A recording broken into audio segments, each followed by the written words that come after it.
This podcast is part of the Red 5 Network. For more Red 5 Network podcasts, visit red5network.com. Welcome, everybody, to the Scarif Scuttlebutt Podcast. We got a special show for you today. Isn't that right, Brad?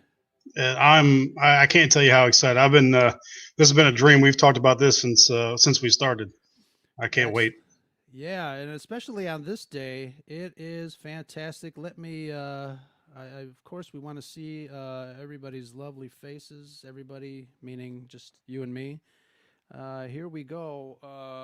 Hello, everybody. How's it going? Happy May 25th to everyone in the chat and everybody on YouTube. And our folks and friends on Twitch who are watching this on Twitch, playing some games and taking a break to listen to the Scarif Scuttlebutt podcast. Welcome, one and all. Brad, how's it going? It's we're going to remember this one for a while. Yes. This Star Wars Day and this podcast. Excited. Definitely, yes. So, hey, Star Wars fans, thank you for tuning in to another episode of Scarif Podcast. I am Ro, Mr. 2K226 from Chicago, coming to you live on YouTube. Thank you to everyone in the chat for stopping by this very special show. I'm joined today by my co-host, Mr. Brad, my R2 to my 3PO, my Jar Jar to my Captain Tarples. Yes, you know him as Master Sipho Symphonic because he's always music to my ears when he comes on the show. Mr. Brad, how's it going, man? Happy May 25th. 43 years. 43 years. Believe it? No, not really. I mean, there's another birthday out there. Well, first of all, happy birthday to Frank Oz as well. That's true. But my favorite movie, Return of the Jedi, also turning 37 today. Time has flown. It seems like just yesterday I was on the playground in first grade as Luke Skywalker, playing with two friends who were always Princess Leia, and the other guy was always a stormtrooper. I don't know why he didn't pick Vader, but he wanted to be a stormtrooper. And here we are just a couple years later, and now we're podcasting about it. It's amazing. Just a few. I remember Star Wars action figures in the playground. I remember playing with Darth Vader, C-3PO, and Chewbacca. And none of them at the time had any real scenes together, so we made everything up. So it was very difficult, but enjoyed that those little scenes that we did in the playground, and it's been fantastic. Yeah. So all these decades later, and we're still talking about this movie, this franchise, rich in characters, full of adventure, and the fact that people are still clamoring for more stories in this vast galaxy far, far away. How is that possible, Brad? Well, the movies stand for themselves to begin with, and I mean they give you enough to talk about for a long time. But just when you think you've got it all figured out and you know everything there is to know about Star Wars, they go and add some more content, whether it be cartoons, video games, or in this case we're going to be talking about some really awesome books that just add more and more layers to the story and just more depth. And that's how we're able to talk about it for so long and so frequently.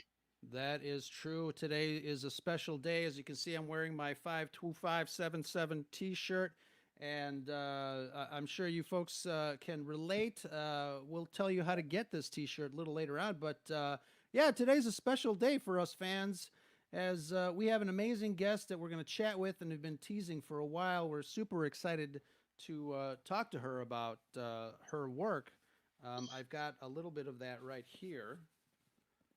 Which one's your favorite, Brad? That's a hard one, and I posted a poll on Twitter for Twitter folks to pick their favorite, and that's a pretty tight race as well. But I had the pleasure of meeting our guest back in 2017 at Dragon Con down in Atlanta. And she couldn't have been nicer, more pleasant to meet. And you can just truly tell that, not only does she know Star Wars, but she loves Star Wars as well. So to have her on here today is extremely exciting for me. Yeah, and I was working Star Wars Celebration Chicago here. As everyone knows, I am a photographer for NBC Chicago, and what a dream job that was. Those couple of days that we just spent all day at McCormick Place. It was fantastic.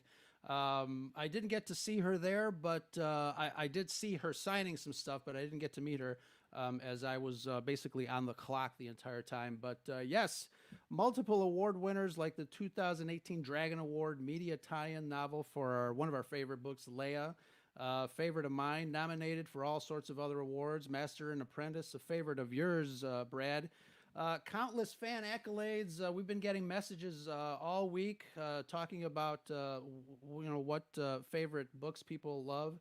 Obi-Wan, Qui-Gon. It's truly an honor to have Miss Claudia Gray on the Scarif Scuttlebutt Podcast. Let's bring her in and say hello to Claudia Gray, everyone. Hi there. Hey, how's it going? Sorry for that long-winded intro, but we just wanted to make sure that people recognize what we're going to be doing today. All right, fantastic. I'm glad to be here.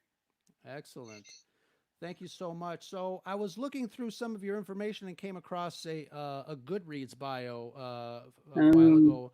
When is that from? Yeah, besides hinting at some strange connection with diamond smugglers, tongue-in-cheek, of course, you said that you were a disc jockey, a lawyer, a journalist, all fine professions, by the way.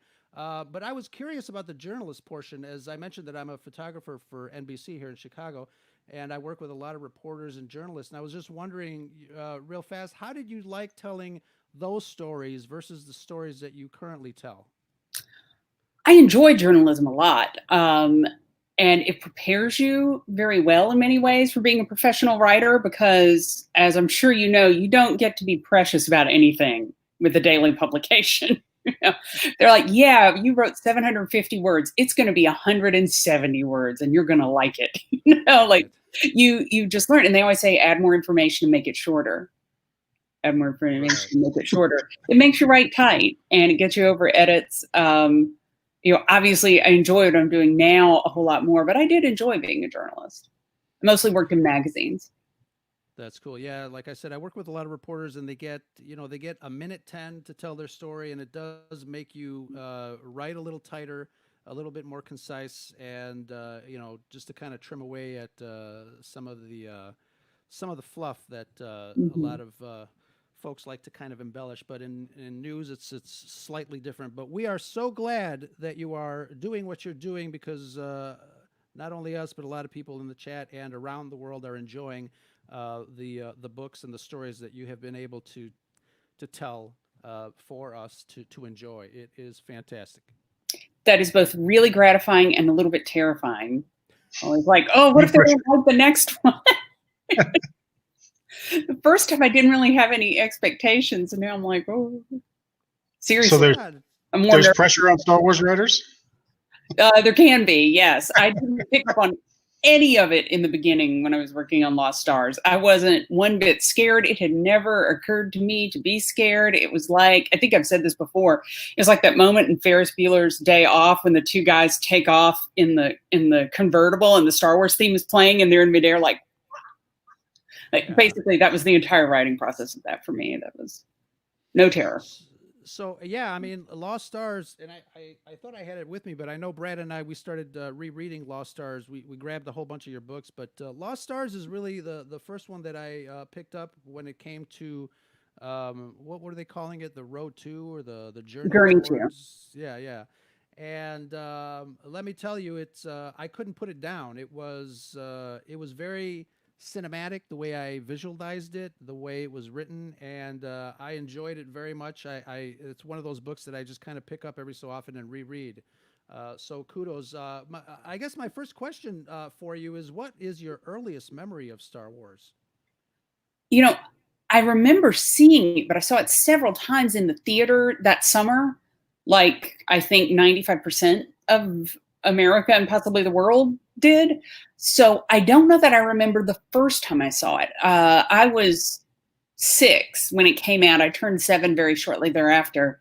And I don't really remember a time when Star Wars wasn't a part of my imagination, of my, whatever you want to call it, fanish life, because it turns you into a fan immediately.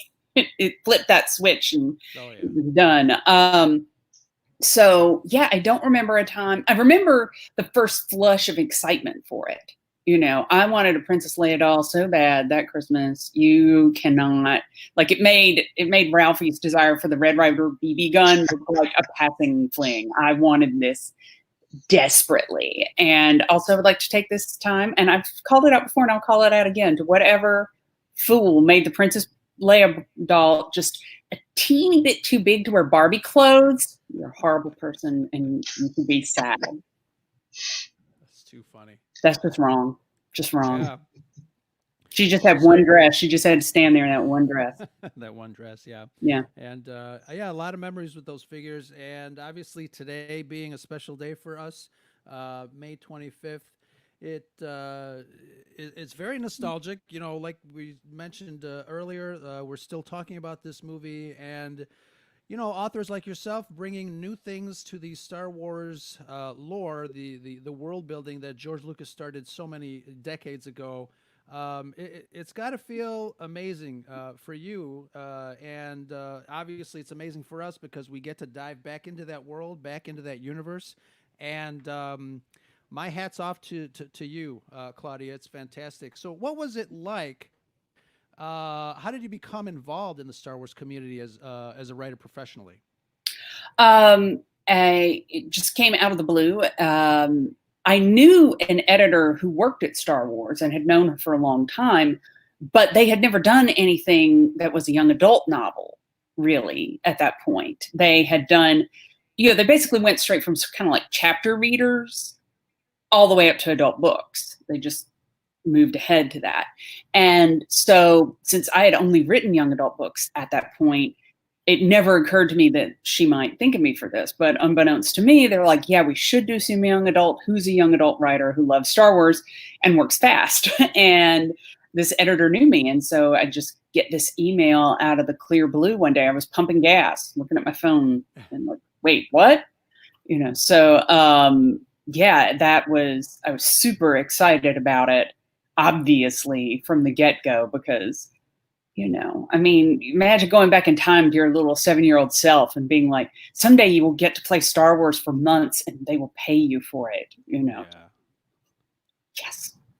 That's awesome. Yeah. And, we talked about Lost Stars, just a couple minutes ago. And I'll tell you, I know you smartly stay off social media as much as possible. But today you may have picked up that Make Solo 2 happen is a big hashtag out there. But, I'm and some folks in the chat have joined me. We're all about making Lost Stars 2 happen. We would all love to see that happen. I'll tell you, I first got Lost Stars on audio, and I was on a long trip home. I'm in the military, and I was on a long trip home. I literally took the long way home just so I could finish that book. Awesome. So what was it like, developing that book, from such a different perspective than what we normally see? They came to me, they said, I thought they were going to give me an outline and tell me exactly what to write. And they didn't do that at all. They just said, okay, we want a story about 2 childhood friends who wind up on opposite sides of the war, but they still have this bond. And there's this angry, troubled guy who winds up in the Empire. And there's a really idealistic girl who winds up in the rebellion.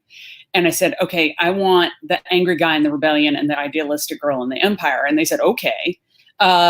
Because it's more interesting, I think, really, to go. What is it? They say there's more than 1 trillion people in the Imperial Starfleet. They can't all be, bwahaha, evil. At least some of these people must think they're doing the right thing. If so, like, what do they know? How do they justify what they know? What kind of information are they being fed? And on the rebel side, I also thought it would be interesting to see somebody who isn't quite as bright and shiny about the Force and the Republic, but just knows that the Empire is wrong. I think we all imagine when you're a kid, you wonder what it's like to be the big heroes, but you also wonder, what is it like to live in that universe? What is it like to walk around in that? And right before the Great Lockdown, in the before times, I got to go to Galaxy's Edge for the first time. And that moment where you're like, wait, I'm walking around in it. It's pretty great. just got goosebumps. Yeah, so, it's funny you mentioned that because we have an upcoming show where we're going to be talking about propaganda, specifically in the Star Wars universe. So, I just want to see if I get your quick take on that. How do you think people during the height of the Civil War, how do you think the, Joe Schmo in the galaxy would have seen this conflict? Do you think they would have seen the rebels as heroes, or what do you think? Let's put it this way. I think by the end most people were seeing the Empire as the villains, because they didn't just take over, they took over and really ransacked worlds and, trampled over people. And then once you blow up Alderaan, you've kind of given it away that we made a thing that blows up planets. Nobody's going to be like, oh, I'm so sorry you lost that thing. That sounds terrible. Or it's going to be like, what? Yeah. So by that time, I think everybody's like, we need somebody else. Absolutely. And feelings about the rebellion would probably be different. You have HoloNet and stuff, but there isn't sort of one main thing. There isn't, you don't see like two major broadcast channels or something that are informing the galaxy. Different people are hearing different things. You have everything. Somehow Luke has not heard of the Force, on Tatooine, but then on, other planets, people are pretty informed about it. So exactly how isolated people are, what they're hearing, you could be sure that Palpatine is putting out his message very, very loud and clear. But there are places, when you look at Tatooine, like that message isn't getting through there a whole lot. People know it's out there, but they're not sitting around like mulling this over. The galaxy is a big place. I think that was a really incoherent answer, and I apologize. No, I'm glad that Sienna and Thane have become part of the normal Star Wars vernacular now. So whenever Lost Stars 2 is going to happen, you just let us know. I will. I fundamentally believe it's going to happen. When? I can't tell you. I'd love to do it. I feel like they'd like to do it. But what I always say is, for years after Lost Stars, they were like, oh, what other things would you like to write? And one of the first things I said was, I want to do a book about Qui-Gon. And they're like, huh? And then years went on and I kept going, well, why can't I do a Qui-Gon book? I want to do a Qui-Gon book. And then the 20th anniversary of The Phantom Menace rolls around. And that, of course, is when they were going to do the Qui-Gon book. I didn't know they were going to be doing a big publishing initiative attached to that. So I'm assuming that there's something out there that I'm not privy to that is going to be the cue for when Lost Stars 2 will happen. That said, like I have thoughts about it. It's not like I would be starting from scratch when it happens, but also we need more canon in that time period post Jakku, because part of Lost Stars is that you bounce up against other events. And I don't think you can completely abandon that, even if it wouldn't be as big a thing in the sequel. But now, thanks to The Mandalorian and maybe some other stuff, we're going to be seeing a little bit more of that time period, and like, how great would it be to have Senator Thane, run into like the Werner Herzog character from The Mandalorian? I think that would be so great. You could have them. Awesome. Yeah, they could be on the outskirts of all of this stuff again, having their own narrative and their own story, but also showing you a couple other perspectives on some things that have emerged. So I hate to say the delay is a good thing, but the more canon we get, I think the happier we're going to be. It hasn't happened yet. I'm already excited for it. Totally. There's a lot of people that want to go, way forward or way back. And obviously you're working on your current project that's kind of going back, but there are people that are cautiously optimistic, or maybe even folks that really don't want to spend too much more time in the area of time that we know. But for me, I think it's an exciting thing. There's a lot of stories there that we can, learn from, especially because of The Mandalorian. We've got some stories there that are getting ready to be told, and I'm very excited. And if we can get more of that stuff, I think the way that you approached Lost Stars is so unique, getting to the point where I realized when I was first reading it, how these characters, these new characters, are kind of intertwined with the things that we already know. And when you started writing things that kind of dove right into scenes from the original trilogy, I was like, my mind was blown. Was that something that you thought of right away, or what kind of other restrictions did you have when you were writing Lost Stars? I don't remember whether I thought of that or they mandated that. I don't actually think it was either one. I think they were like, yeah, it takes place during the events of that trilogy. We knew that it wasn't going to be like, look, they turn out to be Luke and Leia's best friends. We spent all this time with these characters. We knew it wouldn't be like that, but we also knew like they have to be at some of these places. Of course, they got to be at the Battle of Hoth. Of course, somebody's got to be on the Death Star. And once you have that, then okay, you start with characters and events where they would naturally be, which is sort of the critical thing. You don't have Thane getting to know, he meets Mon Mothma in the aftermath of the Battle of Hoth, which is a time when, the entire rebellion is sort of getting together and huddling up and trying to find new shelter. It's a time when they could interact. And so on and so forth. So, it was fun. And they didn't want it to be too much. They said, don't do much. So I did it. And then one of the first things with the edits, they were like, oh, can you do some more? Because I think they thought I was going to get carried away with it when I actually took them at their word.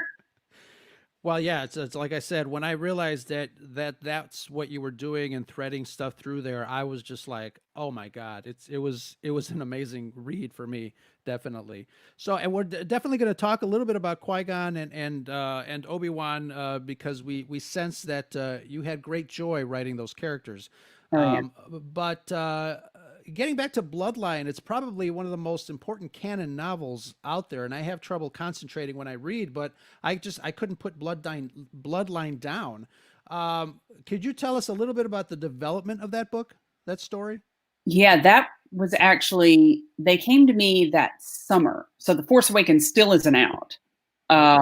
And they had an idea for it. And that one was the only one where they gave me more than like a 1 or 2 line thing. They gave me about a page. And a lot of that was background information. And it was sort of Leia works in the rebellion and she has this guy that works for her called Casterfo, but secretly he's terrible and he has all these imperial things that are hidden.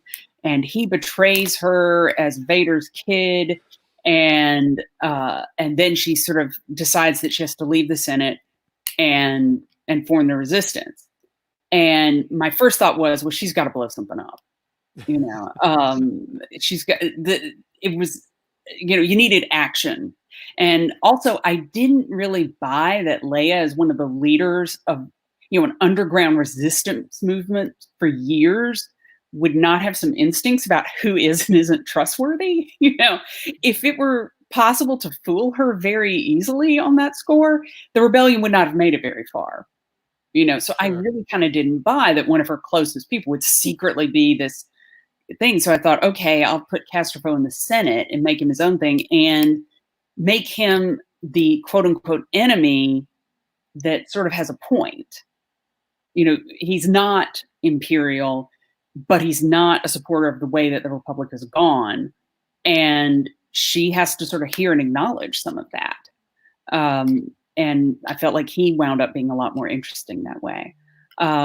So that was sort of basically how that unfolded. And they had to tell me that these were the only spoilers for The Force Awakens that I got, besides if you crash that Star Destroyer in Lost Stars instead of having it blow up in space, and you put it on a planet called Jakku, then you can do that. But the only other thing, they told me that Han and Leia had a child named Ben, but he had turned out to be Kylo Ren, and they had been together before that, but that they sort of split around this time, and the time frame was still a little liquid. So I knew that was all the information I had, and so it was also sort of important to me to sort of establish where Han and Leia were, sort of as the couple, because I loved them. I loved them. Sure. I was a kid. I always believed in that. And so it was kind of important for me to show, like, just because something really terrible happened and tore some things asunder doesn't mean this thing didn't work in its own way for a good long while. Yeah, it's a lot of people in the chat are saying that he's a fan favorite, and he was a fan favorite, especially when I was reading him. I wanted, we joke around a lot when we talk about Star Wars being about politics and trade routes and spice runs and all that stuff, but Bloodline really, again, the intrigue within the political parties, the Senate, and all the relationships between the characters were so fascinating. You've got such a way with the characters that you write, and it's just a joy just to kind of dive into your books and explore. I mean, talk about the new gaming stuff is like all VR. That's how I feel when I open up one of your books. It's like I'm walking into that world because you tell that story so well, so vividly that my imagination, it's not working overtime to really imagine stuff. It's like right there, and it's a wonderful thing. So getting back to Bloodline, it's probably the second most important moment after The Empire Strikes Back, I am your father reveal. What was it like to write that scene, that revelation with Leia and the Senate? Writing that reveal, I actually kind of had to argue my point with that a little bit, because the original idea was that, Leia made peace with this a while ago, and it was just about the discovery. And I was like, I don't know how you make peace with that exactly. Luke went through the experience of having, Anakin actually return and speak to him and save him. He had that, and he was apparently able to speak to him or at least wave in the afterlife. So he had some opportunity for closure. Whereas pretty much every time we saw Leia with Vader in the original trilogy, he's having her tortured. That's her experience. Yeah. And he blew up her planet in front of her. And you're not going to come to peace with that nearly as easily.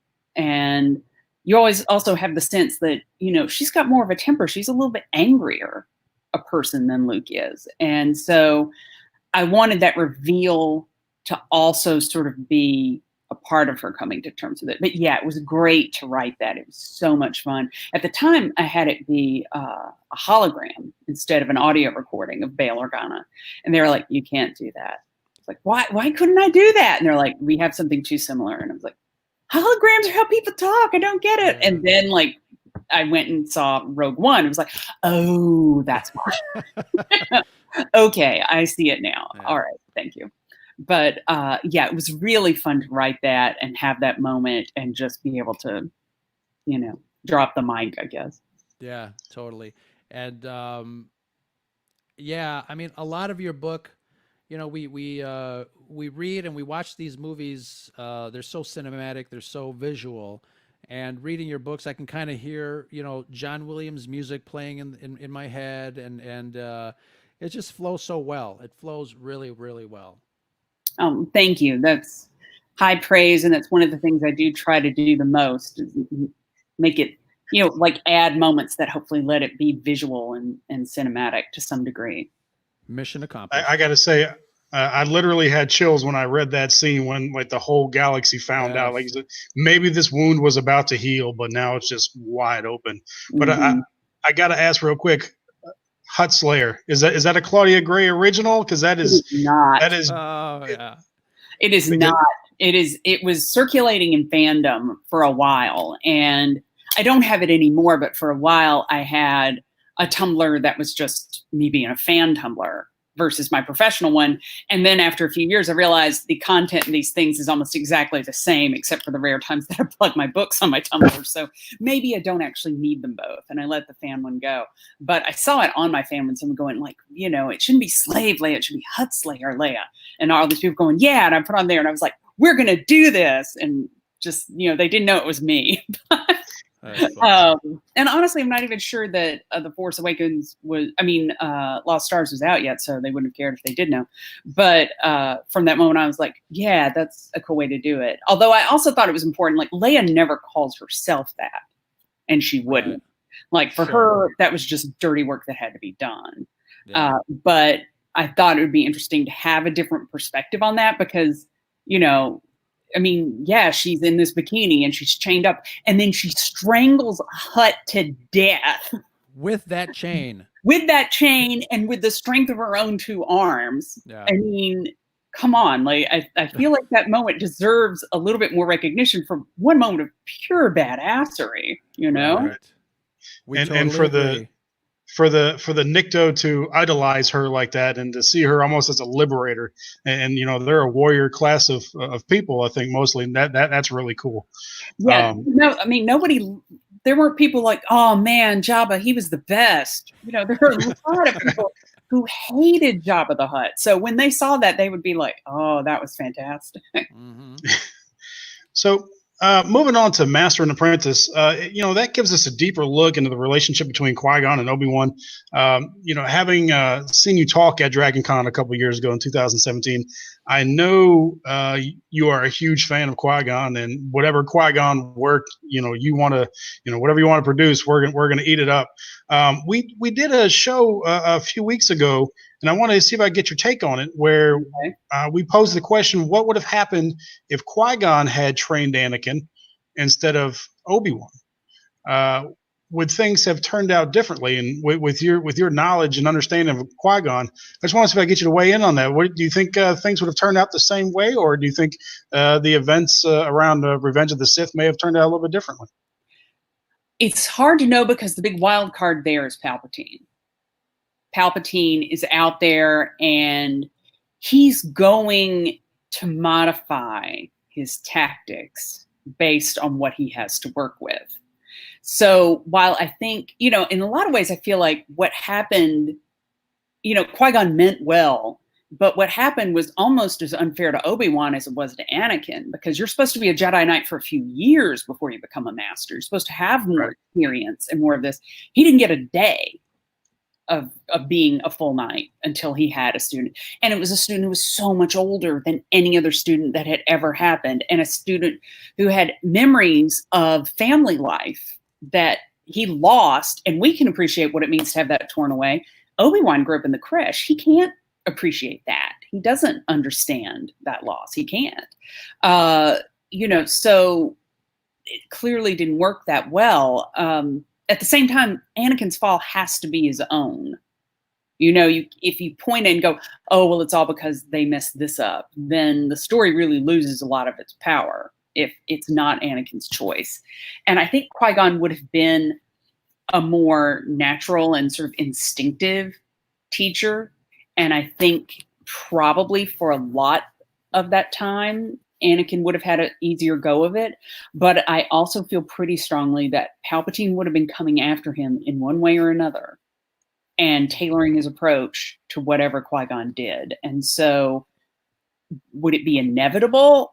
You know, who can say? But I don't think it's as easy going, oh, well, if Qui-Gon had been his teacher, everything would have been okay, because we just don't know how Palpatine would have played it at that point. Right. And Brad and I always talk about how Palpatine is probably one of the more powerful characters in all of Star Wars because of his involvement, because of his patience, and, you know, master chess player. I mean, he put all the pieces together to be able to do what he did at the end of the day and rule the galaxy as he did. And, you know, playing chess when everybody else was playing checkers. Yeah, exactly. Absolutely. Exactly. So, you know, getting into, you know, character building and world building, what are some of the types of things that you enjoy doing more? Do you prefer writing new characters or building on already established lore?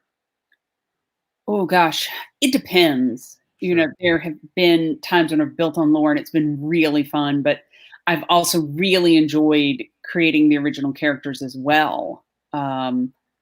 You know, you fall in love with all of them to some degree. I guess the most fun I've had is building out Princess Leia, so I would have to vote for that in the end. But, you know, creating Thane and Ciena, or, you know, Pax and Rahara, or whoever later on, it's kind of great imagining people in other little slivers of the galaxy, people who aren't the main villain or big hero and aren't necessarily privy to the master plan. People who are just caught up living in this incredible galaxy that has, you know, it's so layered, it's so the world that George Lucas built. I mean, I really think the two great world builders, at least in the 20th century, it's Tolkien and Lucas. Yeah. You know, you knew that world had millennia of history from the first movie alone. You just knew it. It was built in that. And when you are that infatuated with a universe, like I am, and I think most Star Wars fans are, you can't help but wonder what it's like to be in every little corner of that universe. Yeah. That just gave me chills because we talk about that a lot between some of our other friends like Andrew and Marisha of Coruscant Radio Underground as far as world building. They are big Lord of the Rings fans, and we definitely get together and talk about that.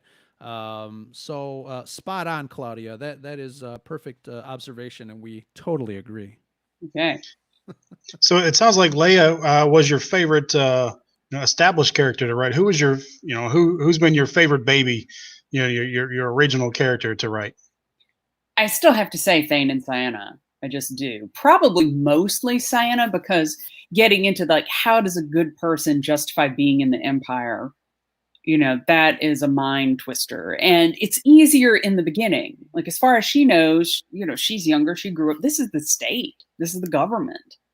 No government is perfect. You do what you can do, right? And you get more and more information as she goes on, but then she's in deeper and deeper. And, it's very human not to stop and say, well, I've invested in this so deeply, but something is terribly wrong with it. I'm going to turn back. It's very human to double down on that bet. Like, I can save this. I've given up too much. And that's true politically. It can be true personally. In economics, I think they call it the sunk cost fallacy. People do double down on that. And she stuck with that until finally, when she sees the second Death Star under construction, like at that point, she can't really hide from that anymore. But it was really fun getting into her mindset and making sure that she came from a culture where it could be kind of believable that honor would mean that much to her, keeping her word. Yeah. Great stuff. Yeah, I mean, seeing the saga from their eyes and their standpoint, and even the tertiary characters in Lost Stars, how can the folks on the Death Star watching Alderaan blow up, how can you still, after seeing that, as you said, double down and support the government even more? I mean, the moral dilemmas that were brought in. I've seen you talk about before. It's classified as a young adult. I don't think there's anything young adult about that book. Seeing those moral issues that were brought up in that's some serious stuff. So we appreciate that. I do too. Although you have some serious stuff in young adult novels. I think there was an expectation before Lost Stars came out. There were a lot of people going like, "Oh, we don't need Twilight and Star Wars," and it was like, right. There's a lot more out there. I mean, to take for instance, The Hunger Games, that is young adult to the core. And it really gets into some heavy stuff. True. That is one of the things that, as an adult, I really enjoy about the Star Wars world, because, we see a lot of very serious topics being introduced in, like, Clone Wars in a cartoon for kids. I mean, there's a lot of stuff there that is, miles above just spaceships and laser swords. And I think that's one of the fabrics. That's part of the fabric of Star Wars and why it's lasted so long, I think. Yeah, it is. I mean, it's very yin yang in terms of black and white, in terms of the good and evil that's set there. But then you see that there are all these people on the continuum between, Palpatine and Luke Skywalker. Sure. And the longer you spend in that universe, the more you become interested in the middle area. Definitely. And speaking of all other eras of Star Wars, is there anything that you can tell us about your current work? No, I cannot. I would love to, but I cannot. It's been a lot of fun. I can say that. And I'm really happy with some of the characters, and I hope you're going to enjoy them too. I'm sure we are. I'm sure we are. And I know a lot of people in the chat are going crazy, chomping at the bit Can't wait to see what is next for you, Claudia, and what is next for us as fans. So we really appreciate that. Oh, thank you guys. I'm really honored that people have enjoyed the books this much and that they're looking forward to more. I hope I live up to your expectations. Oh yeah, so far so good. So I wanted to ask you where can people find your work, and where can we tell people to go to enjoy some of the past Claudia Gray books? They're available wherever books are sold. Excellent. I mean, you can order whatever. I have my website, claudiagray.com, Gray with an A, which is badly in need of updating, but does have links to, it's getting that later this year, but has links to everything else that I've written, which is how many young adult series? I think it's 4 different young adult series and the Star Wars novels. And I'm hoping to sell my first original novel for adults soon. I don't know when exactly, but I'm hopeful. That's awesome. Looking forward to it. Looking forward to. Somebody in the chat mentioned, is there a version of one of your books that is like an audio drama? An audio drama per se, I don't know. There are audio versions of most of my books, and I particularly recommend. I mean, a lot of them are good, but I really like the ones for the Firebird series that starts with 1,000 Pieces of You. This girl she's the daughter of a famous scientist. She's chasing her father's killer through alternate dimensions, and she's appearing in other versions of herself. And the narrator did such a great job, Tavia Gilbert. She not only did this incredible reading, but depending on where she is in the world, her accent changes. Oh, wow. The accents of people around her change. And she was able to run with everything. I actually emailed her before the third one and said, "How are you with Australian?" And she was like, "I got it." Those I think are great. They're not fully dramatized as audio dramas, but there are audio versions. Oh, that's awesome. I'm gonna have to look for that. Yeah, sounds like a good movie too. I think it'd be an awesome TV show. But we have yet original. Yeah, a producer has to agree with me. Sure. Let's hope that someday happens. Soon. I can tell soon. Yeah. Awesome. Brad, any last thoughts before we say goodbye to our honored guest? I just want to say, I got to meet you 3 years ago, and got you to sign my Bloodline book, and I cherish that. So it's been a great pleasure to get to talk with you some more. Your understanding of Star Wars is amazing and impressive. So I appreciate you coming on the show. Oh, thank you. Thank you. Especially because sometimes I feel like, I'm not good with the things like, oh, that's that number spaceship. Or it's details. This, but then I'm always like, that's why we have visual dictionaries. I can just pick this up and find that. Yeah, you just have to be committed to your geekery. Amen. Definitely. Amen. Well, thank you, Claudia, for stopping by on this special May 25th today to talk about your work and indulge us in Star Wars discussion. It has been a blast. And I'm sure everybody in the chat has enjoyed hearing what you have to say. Claudia Gray, thank you so much. Thank you, guys. This has been a lot of fun. Awesome. May the Force be with you on this special May 25th edition of Scarif Podcast. And that's the Scuttlebutt.